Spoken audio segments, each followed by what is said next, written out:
A paz do Senhor, amados irmãos, amém? Podem tomar assento em nome de Jesus, muito grato.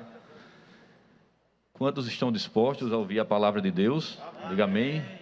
Então abram-na. No segundo livro dos Reis, capítulo 3, um texto muito lindo, em que estamos estudando, né, na escola bíblica dominical, e com certeza Deus vai falar conosco. Enquanto estamos procurando o segundo livro dos Reis, capítulo de número 3, a partir do versículo 16, apenas 3 versículos, rogo as orações dos irmãos, em nome de Jesus. Louvo a Deus pela vida do departamento de missão, presbítero Tiago também, uma festa linda, Deus se fez presente, só não estava ontem no evangelismo, porque estava de plantão, de 24 horas, e largamos um pouquinho, hoje, pela parte da manhã, estávamos ali tentando descansar um pouquinho, um pouco cansado, aí recebemos o convite, aí passou o cansaço, passou o sono, e veio aquele desespero. Vamos orar, pedir a Deus uma palavra, e com certeza Deus falou, e tem falado conosco, desde sexta-feira, na mensagem do pastor Herman, acerca desse tema muito lindo, escolhido pelo departamento de missão do Bom Soldado. Segundo livro dos Reis, capítulo de número 3, versículo de número 16, quem achou, diga amém. Amém. Diz assim a palavra de Deus, e disse: assim diz o Senhor, fazei neste vale muitas covas, porque assim diz o Senhor, não vereis vento e não vereis chuva, todavia este vale se encherá de tanta água, que bebereis vós, os vossos gados e os vossos animais, e ainda isto é pouco aos olhos do Senhor, também entregará ele os moabitas nas vossas mãos, e todos dizem... Amados irmãos, estamos estudando esse texto, a história dos reis de Israel, e percebemos que toda vez que se levanta um rei, que fazia aquilo que era justo aos olhos do Senhor, o povo de Israel era abençoado. Toda vez que Deus ou um rei se levantava e fazia conforme a palavra do Senhor, o povo de Deus prosperava. Não havia exército poderoso para subjugar o povo de Deus. Por outro lado, quando se levantava um rei que não era temente à palavra do Senhor, que não fazia o que era reto ou justo aos olhos do Senhor, parece que a graça protetora de Deus saía daquele povo, e o povo de Deus passava a ser subjugado pelas nações vizinhas, passava a ser afligido pelas nações vizinhas. E na história de todo o povo de Deus, ou do povo de Israel, podemos perceber que toda vez que o rei ou essa nação se afastava dessa graça, dessa presença, o povo de Deus passava dificuldade. E percebo que nos dias atuais também não é diferente.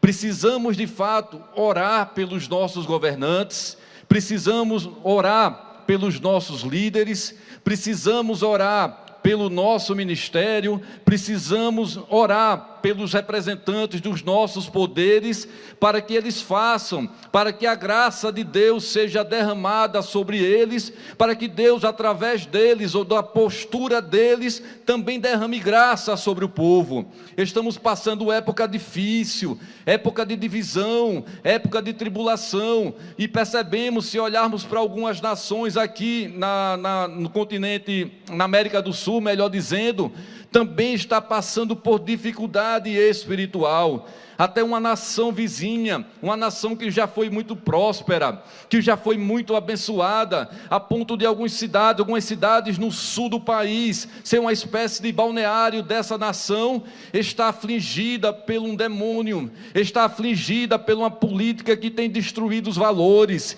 que tem destruído a postura moral daquela nação, uma nação que até hoje tem na sua Constituição, no preâmbulo, que a religião oficial cultural daquela nação, é o catolicismo romano, mas na prática daquela nação é tomada por influência de bruxaria e de tantas outras influências religiosas. Amados irmãos, e o meu coração se compungiu recentemente, porque vi, assim que um líder assumiu aquela nação, ele fez questão de, em vez de se preocupar com as questões econômicas, com o seu povo, se preocupou com as questões ideológicas, e conseguiu aprovar o aborto naquela nação. E que me chama a atenção, que um grupo de mulheres que estavam comemorando nas ruas, na Praça do Congresso, em frente à Casa Rosada, começaram a gritar em alto e bom som, para deixar claro que não é nada de saúde pública,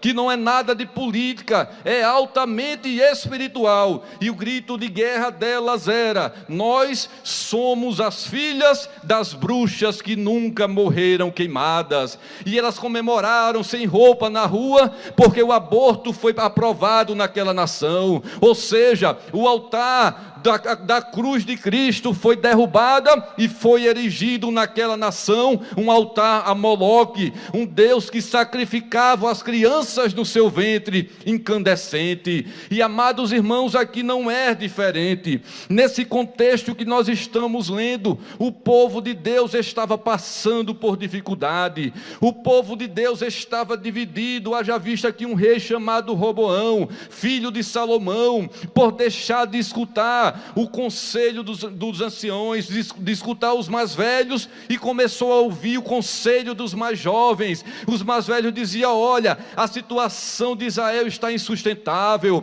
a carga tributária é muito alta, e você tem que baixar o tributo, porque o povo não vai aguentar. E aquele mesmo rei inconsequente não ouviu esse conselho, e quando foi ouvir o conselho dos jovens, eles deram um conselho no sentido totalmente oposto, mandando afligir ainda mais aquela nação. E aquele rei declarou, dizendo: olha, se o governo, a carga tributária do meu pai era pesada, eu quero te dizer que o meu midinho é mais grosso do que a cintura dele. Se era pesado o governo, os tributos do meu pai, eu vou pesar ainda mais a minha mão sobre esta nação. E a consequência não foi outra, e a consequência não foi diferente. O povo de Deus foi dividido no reino de Israel, e o reino do sul e o reino do norte. E houve uma divisão no meio do povo de Deus. E nesse texto que nós estamos lendo, nós podemos perceber: havia o rei Jorão, que era da descendência, da estirpe de Acabe, que reinou sobre Israel. Mas por outro lado também tinha o rei Josafá, que era o rei de Judá, que era o rei que fazia o que era justo aos olhos de Deus, que era um rei temente aos olhos de Deus. E havia a divisão no povo de Deus. E, amados irmãos, se nós olharmos nesse capítulo 3, como a graça protetora de Deus tinha se esvaído de Israel, aconteceu algo interessante. Moabe, que era liderado pelo rei Messa, ou Mesa em algumas traduções, era tributário da nação de Israel, ele pagava tributo à nação de Israel. Mas, amados irmãos, quando Acabe faleceu,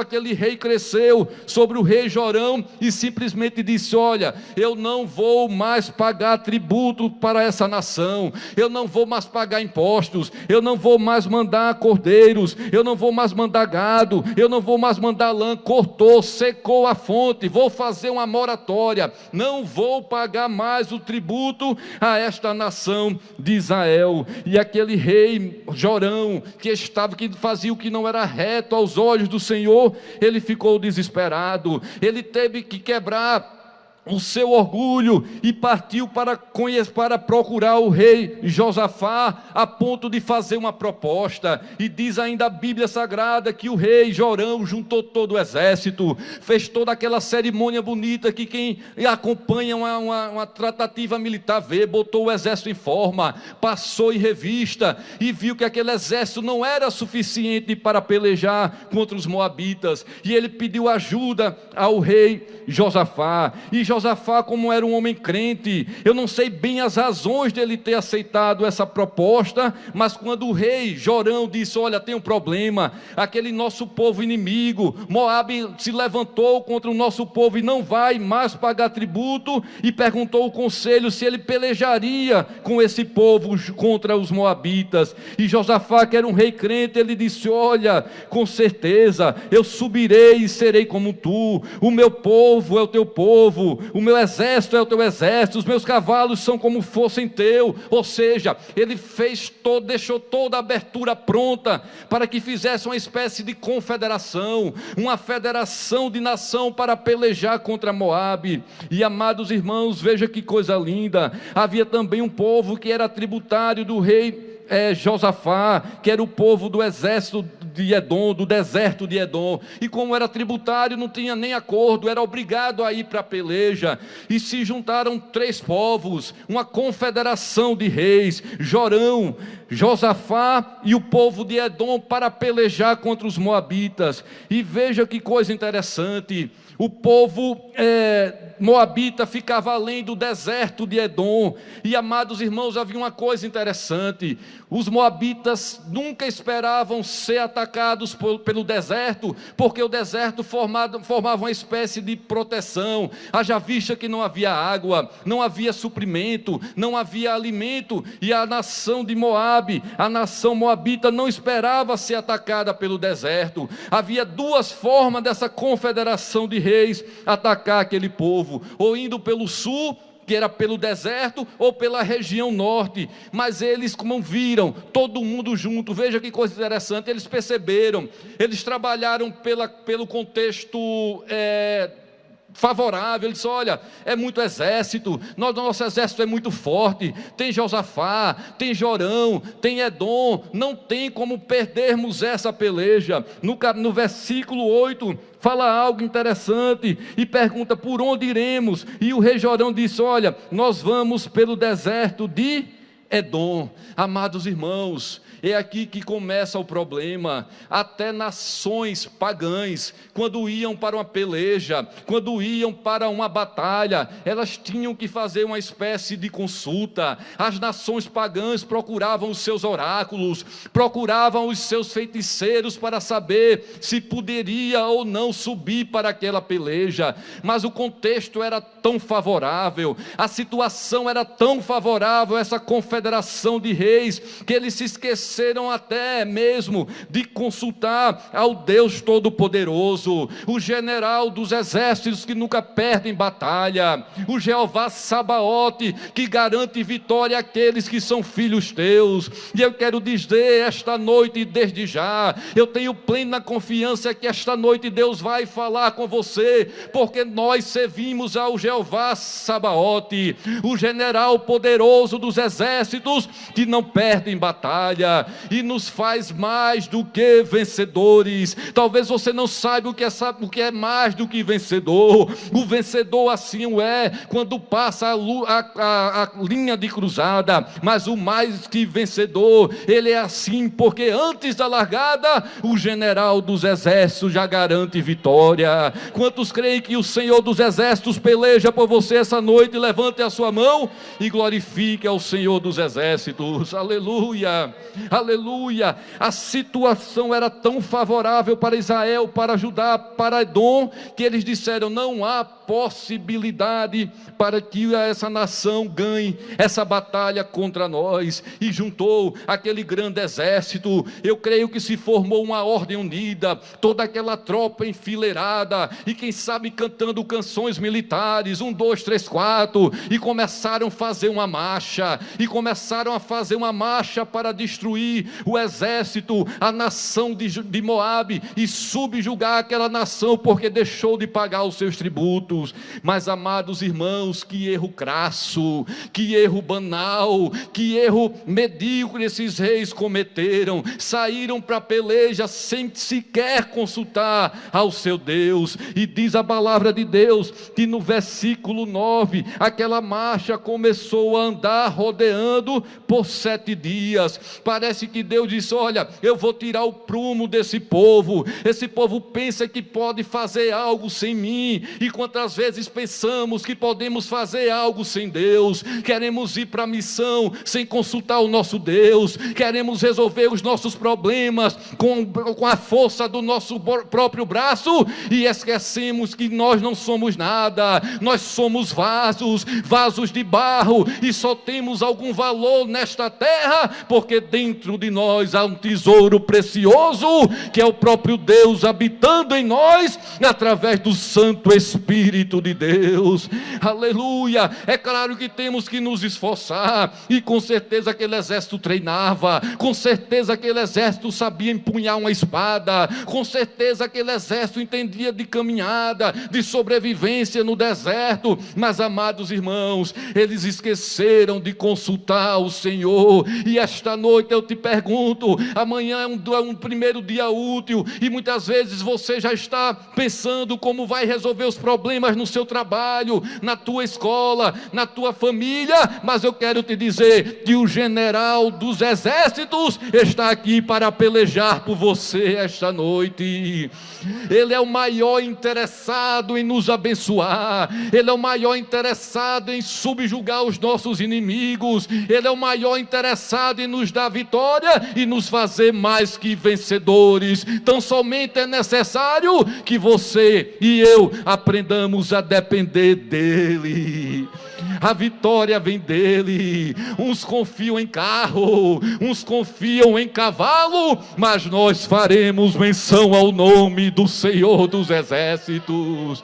Oh, levante a sua mão e adore a Ele na beleza da sua santidade, porque nós confiamos no nome que é sobre todos os nomes, o Jeová Todo-Poderoso, o que era, o que é e o que há de vir. Aleluia. O que é antes de toda existência, o que controla o cosmos, o que sustenta todo o cosmos com a força do seu poder, mas também se preocupa até com o fio do teu cabelo. Aleluia.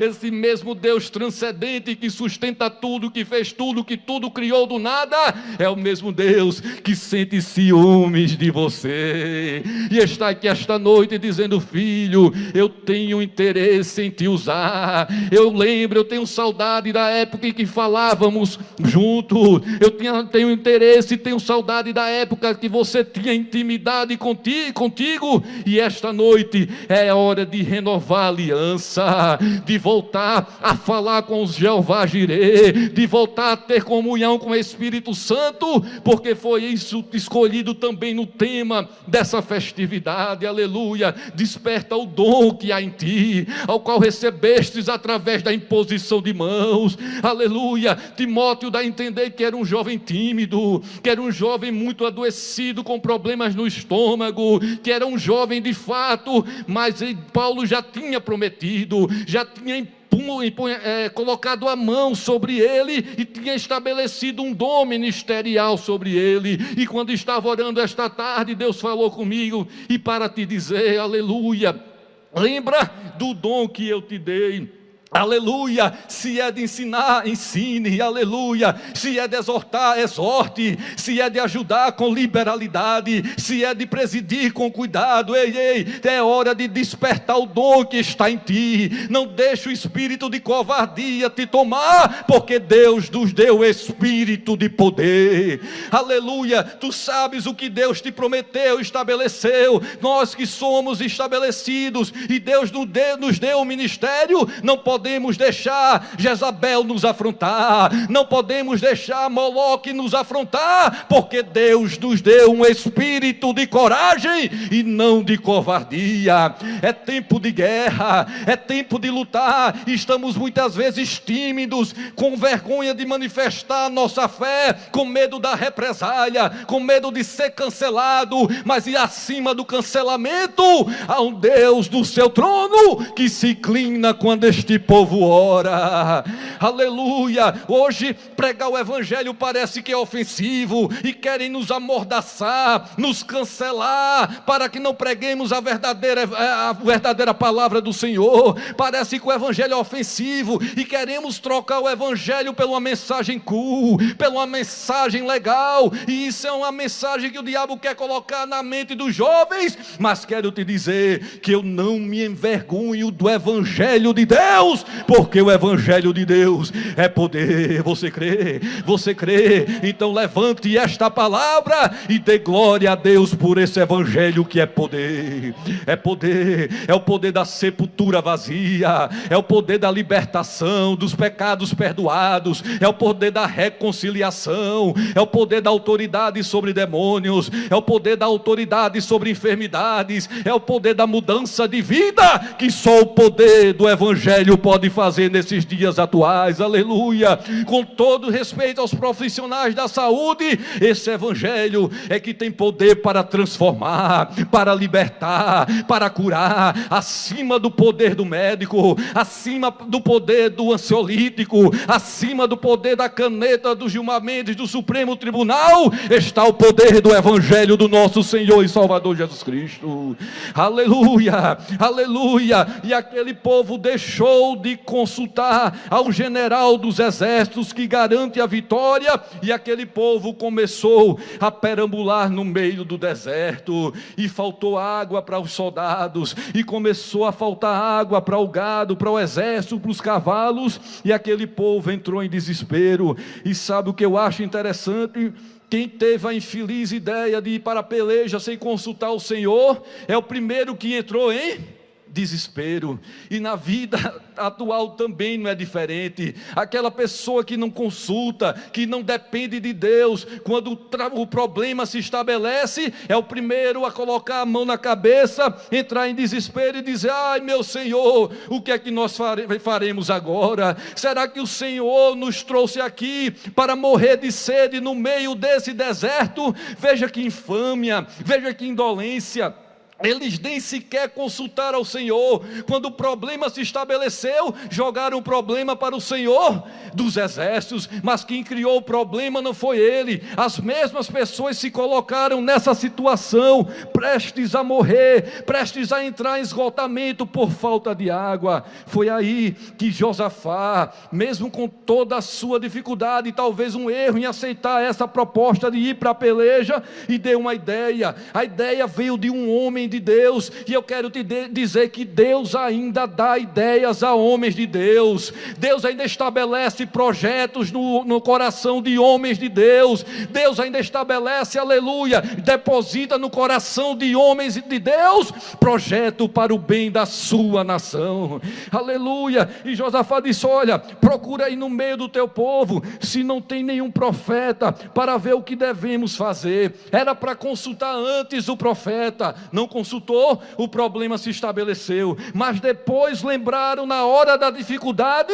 lembraram que ainda existia boca de Deus, lembraram que ainda existia profeta de Deus, lembraram que ainda existia homem e mulher de Deus naquele meio, e perguntaram: será que existe algum profeta aqui no nosso meio em Israel, para que possamos consultar? Versículo 11, aí é que a história começa a mudar. E disseram: olha, está por aqui um homem chamado Eliseu, filho de Safate, que deitava a água nas mãos de Elias. E amados, veja que coisa interessante.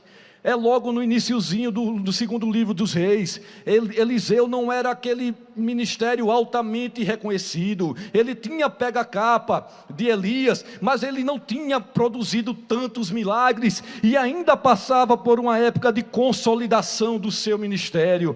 Mas as pessoas acham Eliseu, e Josafá procura, os reis procuram, os 3 reis procuram aquele profeta para perguntar. E quando se aproximam daquele profeta, veja que coisa interessante. Quando o profeta olha para a cara do rei, aleluia, Jorão, o coração do profeta trava. O coração do profeta fica ressecado, porque quando ele olha para Jorão, ele vê em Jorão Acabe e Jezabel. Não que eles fossem descendentes, filhos literalmente, mas era da mesma estirpe, era da mesma laia, era do mesmo partido, era do mesmo problemático, que o profeta começou a travar o seu coração, e não saiu nada da parte de Deus. Mas quando o profeta continua a olhar para aqueles reis, ele olha um rei crente, e quando olha para Josafá, o profeta Eliseu disse: olha, eu juro pelo Senhor dos exércitos, que se não fosse pelo rei Josafá, eu nem na sua cara olharia. Mas mesmo assim o profeta está atribulado, mesmo assim o profeta está com seu coração amargurado, devido àquele homem chamado Jorão, que é da laia de Jezabel e de Acabe. E olha, e o profeta dá uma ideia, só me chama aí o tangedor. Eu não sei como fizeram isso, mas no meio do deserto, trouxeram um tangedor para mudar, para tentar acalmar o coração do profeta Eliseu. E amados irmãos, como é lindo um verdadeiro louvor, que parece que aquece o nosso coração. Todos que estão aqui essa noite, às vezes já chega com o coração tão ressecado, mas vez por outra pega o seu celular, ou vê um vídeo numa rede social, ou quem sabe ouve o vizinho tocando um hino, e aquele hino começa a quebrantar o seu coração, começa a mexer com a sua estrutura, e daqui a um pouco tempo, o seu coração começa a quebrantar, começa a regar, e amados irmãos, a regar o nosso coração, e parece que o louvor, ele não produz avivamento, mas ele é preparado uma espécie de água que prepara a terra para receber a semente do Evangelho. E amados irmãos, isso que acontece não está relacionado com a poesia daquele hino, não está muito relacionado, aleluia, com a melodia daquele hino. E eu acho lindo o testemunho de C.S. Lewis falando que quando se converteu, ele não queria ir muito para a igreja, porque quando chegava na igreja, tinha pessoas muito simples, e C.S. Lewis era erudito, era um filósofo que era ateu e se tornou evangélico, e ele não se sentia bem na igreja, porque na palavra dele, o hino era de 5ª categoria, e a melodia de 6ª categoria, mas de repente ele disse que viu um homem com seu sapato rasgado, e quando viu aquele homem falar de Jesus, ele entendeu que não importava a qualidade do louvor, que não importava a qualidade daquela melodia ou da letra, e sim a devoção daqueles irmãos adorando o Senhor em espírito e em verdade. O verdadeiro louvor, ele não é para atender apenas a nossa intelectualidade, ele tem que tocar primeiro o nosso coração. O verdadeiro louvor, a partir do momento que o departamento faz jejum antes de cantar e ora nos seus ensaios, aleluia, ele produz uma transformação no ambiente espiritual da igreja, aleluia. Muitas vezes não sabe o tom, muitas vezes não é tão afinado, mas tem unção de Deus na sua vida, aleluia. O louvor que agrada a mente, ele faz apenas cócega na nossa alma, mas o louvor que é fruto da oração, da devoção, ele faz sulcos no nosso espírito, ele faz ranhuras no nosso espírito, produzindo uma transformação no nosso entendimento. Aleluia, aleluia. E o tangedor começou a louvar, aleluia, e o ambiente espiritual começou a mudar no meio do deserto. Deus está falando, está no deserto, louva, que vai mudar o ambiente espiritual do teu deserto, aleluia.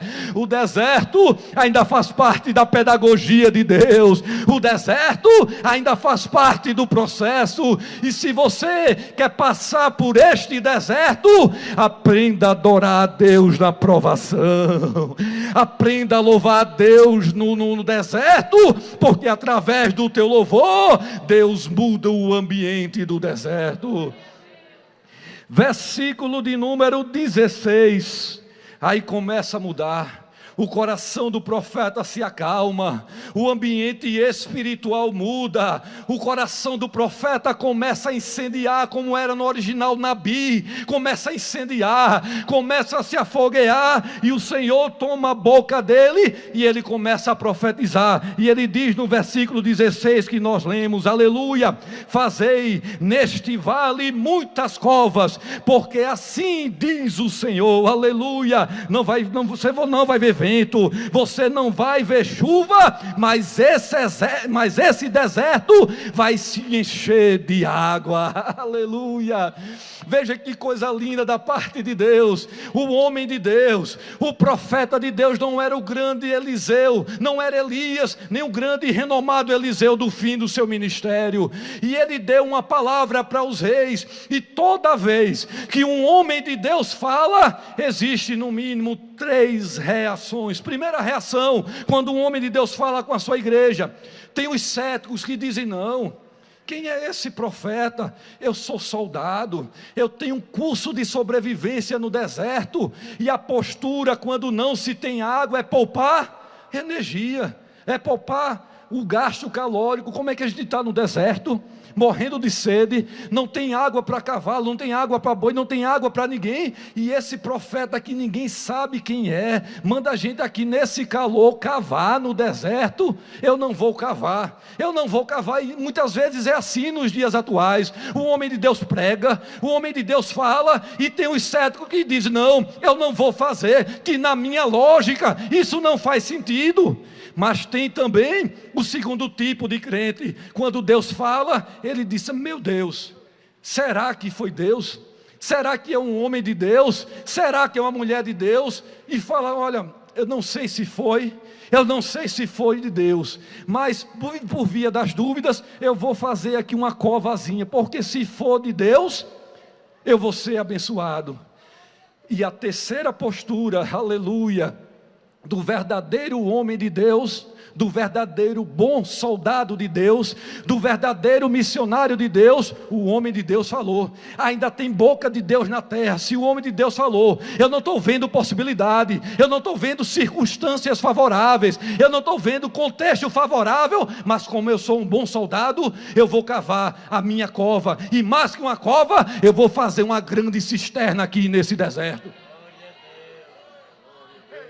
Aleluia! E eu posso ver, bora irmão, bora juntar aqui, eu cavo, você cava, bora, 1, 2, e cavando, e cavando, e cavando, porque eram obedientes à promessa do Senhor. Aleluia, aleluia. Amados irmãos, fim da noite, eu acho que aquela tropa estava exausta. Eu tenho certeza que tinha pessoas já com desidratação, e pessoas que estavam a ponto de morrer. Mas, amados irmãos, diz a palavra de Deus, aleluia, e não demorou muito, diz a palavra de Deus que pela manhã não houve vento, não houve chuva, mas veio uma tromba de água, ninguém sabe de onde, que começou a varrer aquele acampamento, que começou a encher aquelas covas, que começou a matar a sede daquele povo, aleluia.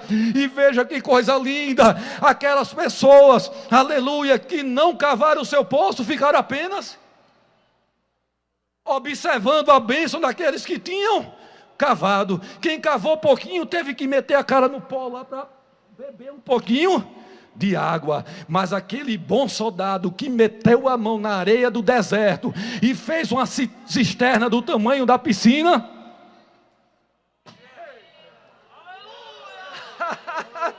glória a Deus. Deus está mandando o crente: cava cova no deserto, que eu vou mandar água sobre a tua casa, assim diz o Senhor dos exércitos.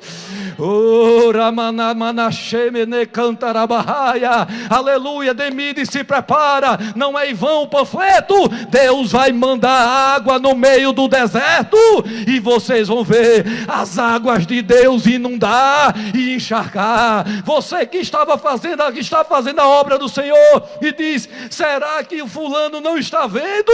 Deus está vendo e manda te dizer: filho, eu sei que você tem depósito comigo, e vou me levantar em prol no teu favor. Aleluia, aleluia. Cava no deserto, evangeliza, distribui panfleto, ganha almas para o Senhor, porque Deus vai mandar. Não precisa vento, não precisa nuvem negra, não precisa nuvem densa, que Deus sabe mandar água, mesmo sem vento, mesmo sem nuvem, no meio do deserto.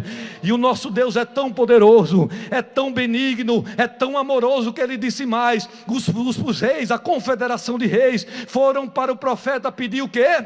água. Mas Deus disse: olha, tem mais, eu vou mandar água no deserto, vai nascer de você o exército, os bois, todo o seu povo, e ainda vou dizer mais, eu vou dar os teus inimigos na tua mão. Aleluia. Eu vou destruir os amonitas, eu vou destruir e vou dar aquela nação de vitória, vou tomar de assalto aquela nação e vou dar ao povo de Deus. E amados irmãos, quando aquele povo está no deserto, se banqueteando com água, tomando água, se refrescando, amados, eu já fiz alguns cursos que você passa muitos dias sem dormir, sem tomar água, e amados irmãos, quando aparece alguma água, algum córrego, alguma coisa, pense na alegria que ocorre, o moral sobe, todo mundo se alegra, e aqui o moral do acampamento se alegrou. E amados irmãos, quando estava todo mundo alegre, os moabitas olharam de longe para aquela nação, no sol do deserto, e viram aquele vermelhão, o sol vermelho do deserto, batendo na água, nos poços, e os moabitas olharam e disseram: eita meu Deus, eu sabia, o Deus deles, né? Camus, eita, o Deus Camus nos deu vitória, eu sabia que ia se juntar Jorão, Josafá e o rei de Edom, para fazer uma campanha contra nós, ia dar errado. Aí o Deus deles colocou essa ilusão na cabeça deles. Tenho certeza que um rei pelejou com outro, se mataram, e aquilo ali são poços de sangue, porque os reis se mataram devido à guerra no meio do deserto.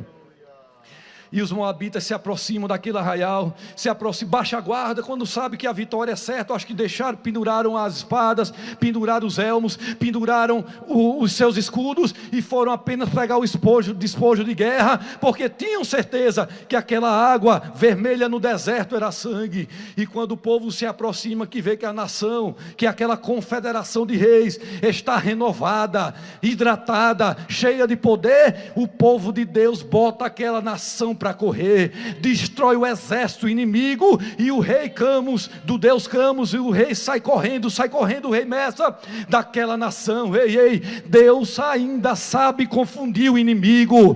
No contexto atual, tem muitas pessoas pensando: olha, o Brasil não tem condições, o contexto não é favorável, mas Deus vai confundir o inimigo. Quando o inimigo estiver pensando que a vitória está na mão, o Jeová Jireh vai fazer um reboliço santo, vai confundir o inimigo e vai dar vitória ao povo seu. Quem acredita no Deus que confunde o inimigo, quem acredita, esse Deus ainda confunde o inimigo para dar vitória ao povo seu. Aleluia. Diz um livro chamado 100 Acontecimentos da História, que havia uma nação que se levantou contra Constantino em 312 antes de Cristo, depois de Cristo, e eu quero terminar com isso. Independente da postura que foi adotada depois disso, diz que Constantino ia ser atacado por uma nação muito poderosa, que sabia como não tinha como vencer aquela nação. E diz ainda a história da história eclesiástica, que Constantino, na véspera dessa batalha, pouco antes dessa batalha, ele teve um sonho, e quando ele teve um sonho, numa visão, ele olhou para o céu e viu o próprio Cristo, e apresentou uma simbologia que representa esse símbolo aqui chamado Quirô, que são as duas primeiras letras de Jesus em grego. E quando ele olha o Quirô, que é uma espécie de X e P lá no céu, ele entende que foi um recado de Deus. E em latim, na época na Itália, disse: olha, este signo será a tua vitória.